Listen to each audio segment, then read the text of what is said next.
Salut à tous et à toutes les amis, j'espère que vous allez tous très bien. On se retrouve aujourd'hui pour une nouvelle vidéo Mercato. Dans cette vidéo, on va parler de l'actualité de l'OM de ces derniers jours. Donc ces dernières heures, on a eu pas mal de mouvements au poste d'attaquant, même si ce n'est évidemment pas tout. Le Mercato olympien chauffe de plus en plus dans cette dernière ligne droite. On va voir tout ça dans cette vidéo. On va commencer avec une officialisation qui était attendue depuis pas mal de temps. Dario Benedetto s'engage en prêt avec option d'achat à Elche. Le joueur était plutôt pressenti du côté du Betis Séville où il était annoncé très proche. Mais finalement, à la surprise générale, il s'engage avec Elche, un club dont on a déjà eu des échos à l'époque, il y a donc quelques mois. On n'a pour l'instant pas accès au montant exact de l'option d'achat, mais le départ de Benedetto allège la masse salariale et laisse de la place en attaque. Comme d'habitude, on lui souhaite bonne chance et bonne continuation pour un joueur qui m'aura pas mal marqué lors de sa première saison. À voir aussi si le club espagnol lève l'option d'achat, ce qui n'est pas sûr. Le deuxième départ qui devrait avoir lieu dans peu de temps serait celui de Nemanja Radonjic. Le joueur serbe est dans le viseur du Hertha Berlin, club où il a passé une saison en prêt dernièrement, mais aussi du club portugais Benfica. Selon certaines sources, Longoria serait prêt à le lâcher pour 8 millions d'euros, somme qui apparemment ne gêne pas les deux clubs concernés. Selon le journal L'Équipe, son départ n'est qu'une question de temps, alors que le président olympien tenterait de faire monter les enchères, mais ça a l'air très bien parti. Reste à savoir quel club mettra le plus d'argent sur la table. Maintenant, pour finir, en ce qui concerne les départs, on a deux joueurs qui pourraient quitter Marseille cet été, et selon Foot Mercato, ce serait Valentin Rongier et Jordan Amavi qui seraient poussés vers la sortie. Les deux joueurs ne plaisent pas à Sampaoli et risquent de peu jouer cette saison. Pour Amavi, je suis contre son départ car le joueur a récemment prolongé et montre un niveau satisfaisant. J'espère qu'une solution sera trouvée car vraiment c'est un renfort de poids en défense. À voir l'évolution de ces deux dossiers. Maintenant pour l'Irola, le dossier semble toucher à sa fin si on croit les informations de l'équipe. Le départ de Benedetto et celui de Radonjic pourraient permettre à l'OM de payer les 12 millions d'euros demandés. Certaines sources parlent de 13, c'est pas très clair en ce qui concerne le montant, mais le joueur semble tout de même très proche. D'autres sources l'affirment aussi, l'Irola sera olympien.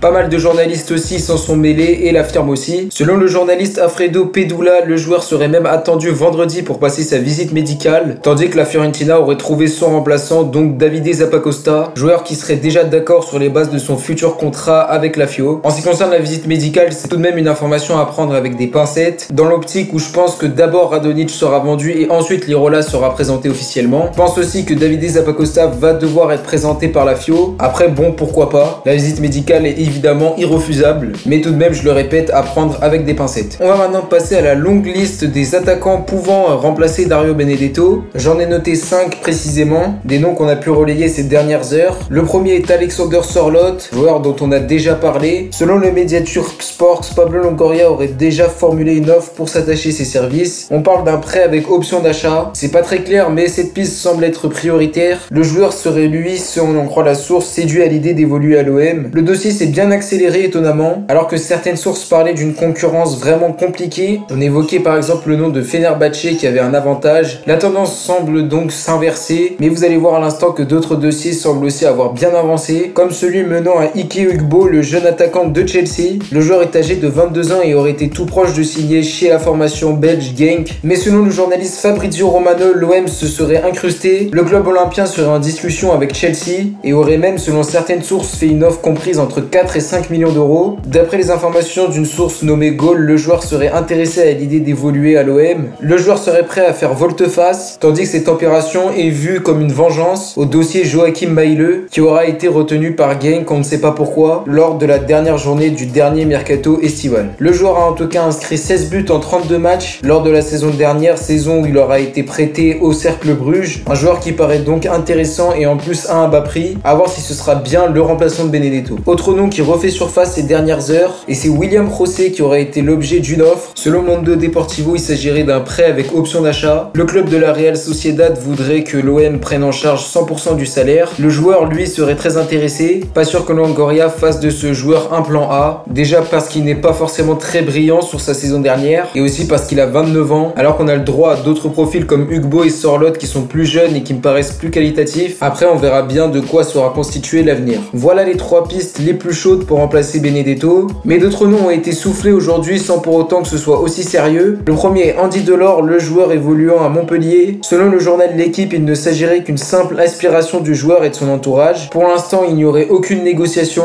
À voir si Longoria est vraiment intéressé par son profil et si le prix est accessible. De plus, le joueur a 29 ans, il commence donc à se faire vieux. Pareil que José, je pense que ça peut être un gros inconvénient. À voir l'évolution du dossier. Le deuxième nom est celui menant à Wang. Selon Fabrizio Romano, Cristiano, l'OM aurait entamé les discussions avec Bordeaux. Le joueur aux 12 buts la saison dernière lors d'une saison très compliquée des Girondins plairait à l'OM, mais pareil, son gros problème ça reste la régularité, tandis qu'il a lui aussi 29 ans, ce qui peut poser problème à mon avis. On a donc fini en ce qui concerne ce poste d'attaquant, et on peut passer au poste de latéral gauche où il y a eu du mouvement. Selon le journaliste Hernan Castillo, l'OM serait intéressé à l'idée de recruter un latéral gauche évoluant au Brésil. Son nom serait Fabrizio Angileri, il évolue à River Plate et devrait quitter son club cet été. Le joueur a une valeur marchande estimée à 3,5 millions d'euros. Il possède la double nationalité italo-argentine, ce qui fait que si jamais il est recruté par Marseille, il ne va pas occuper une place extra-communautaire. Et en ce qui concerne la concurrence, le Celta Vigo et la Lazio de Rome seraient aussi intéressés à voir l'évolution du dossier. Maintenant pour Camara, le joueur a envie de réfléchir. Selon Foot Mercato, il aimerait bel et bien rejoindre le FC Séville, mais parallèlement à ça, le joueur Jules Koundé doit être transféré, chose qui semble se compliquer. Donc si jamais un transfert ne venait pas avoir lieu, le joueur pourrait prolonger d'une saison à Marseille et ensuite partir l'été prochain en offrant donc des liquidités à l'OM, un geste que j'apprécie pour ma part si jamais il se révèle d'être vrai, à voir l'évolution du dossier. Maintenant pour terminer cette vidéo, on va parler d'une information qui nous vient de La Provence. L'OM aurait formulé une offre de prolongation de contrat de 2 ans à Simon Ngapanto Mbou, le jeune gardien olympien ayant fait pas mal de matchs durant cette préparation. Son contrat se termine en 2022, il devrait être utilisé en tant que 3e gardien cette saison, après à voir s'il veut plutôt chercher un autre club où cette fois il aura du temps de jeu, tout dépendra de lui. Donc voilà les amis, c'est déjà la fin de cette vidéo. N'hésitez pas à me dire en commentaire si elle vous a plu, n'hésitez pas aussi à donner votre avis en commentaire sur toutes les pistes qu'on a citées durant cette vidéo, surtout celles en attaque. Bref, on se retrouve très vite, d'ici là prenez soin de vous, c'était Kalash, ciao à tous.